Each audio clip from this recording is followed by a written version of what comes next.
Fans అందరికీ నమస్కారం and ఆంధీ లాంటి ఫ్యాన్స్కి నమస్కారం. ఈ టైటిల్ హరిహర వీరమల్లు ఈ టైటిల్ పెట్టింది డైరెక్టర్ క్రిష్ గారు. ఆయనకి చాలా థ్యాంక్స్ చెప్పాలని కొట్టుకుంటున్నాను. అండ్ ఈ సినిమాలో బాబీ డియోల్ ఔరంగజేబ్ రోల్ పోర్ట్రేట్ చేస్తున్నారు. ఔరంగజేబ్ రోల్ అంటే very powerful Mughal king and అతను ఇండియా మొత్తం కాంకర్ చేశారు. ఫ్రమ్ ఇండియా అంటే ఇప్పుడు ఉండే ఇండియా కాదు, అటు ఆఫ్ఘనిస్తాన్ నుంచి శ్రీలంక దాకా అంత పెద్ద పవర్ఫుల్ రూలర్. అంత పెద్ద రూలర్కి నిద్ర పట్టేది కాదు, ఒకే ఒక వ్యక్తిని చూస్తే నిద్ర పట్టేది కాదు. అది ఎవరంటే మన ఛత్రపతి శివాజీ.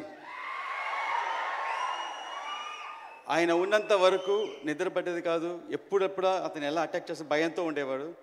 ఆయన ఒక ఫీవర్ వల్ల 1680లో చనిపోయారు. ఈ కథ హరిహర వీరమల్లు 1684లో స్టార్ట్ అవుతుంది. అదే ఛత్రపతి శివాజీ తను చనిపోయేటప్పుడు తన కోరిక ఏంటంటే మొఘల్స్ దగ్గర నుంచి జ్యోతిలింగాలను కాపాడాలి, అటు కాశీ విశ్వనాథ్ టెంపుల్ కాపాడాలని అతను మళ్ళీ ఉండి చేసే ప్రయత్నమే హరిహర వీరమల్లు. ప్రతి సెంచురీకి ఒక ఛత్రపతి శివాజీ పుడతారు. మనందరం చాలా లక్కీ. ఈ 21st సెంచురీకి మన పవన్ సార్ ఉన్నారు. We are very lucky. ఇలాంటి టైంలో మన సనాతన ధర్మం గురించి మన కోసం ఒకరు ఫైట్ చేసే మనలో ఉండేవాళ్ళు ఉండటం. అండ్ ఈ స్క్రిప్ట్ని ఎలా అనుకుని రాశానో సార్ ఒక మంచి ఫైట్ తీస్తున్నారు ఈ సినిమాలో. ఒక 18 minutes ఫైట్. ఆ ఫైట్ అంశం చూస్తే రియల్గా బ్యాటిల్ ఫర్ ధర్మ మీకు కనిపిస్తుంది. దాని ఒక ఇన్స్పిరేషన్తో మొత్తం ఒక స్క్రిప్ట్ ఒక షేప్ మారింది. So thank you sir. And first ఆ ఫైట్ ఎడిట్ చేసి నేను డైరెక్టర్ త్రివిక్రమ్ గారికి చూపించాను. నేను చూపించగానే సారు ఒకసారి ఫీల్ అయ్యి నాకు చూడగానే కంట్లో నీళ్ళు వచ్చిందని చెప్పి అప్రిషియేట్ చేశారు. చాలా థ్యాంక్స్ సార్.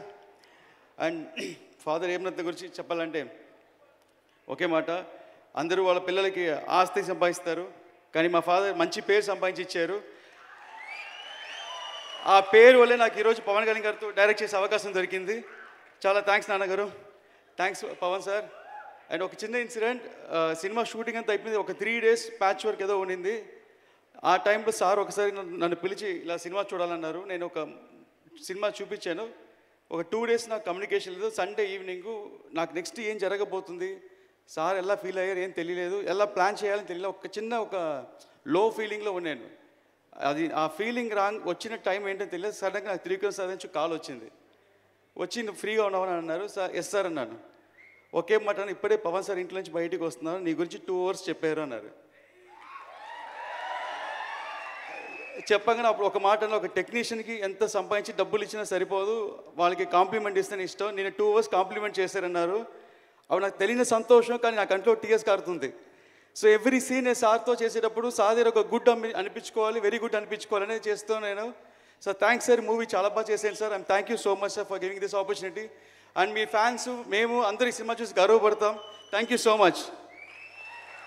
ఈ సినిమాలో పనిచేసిన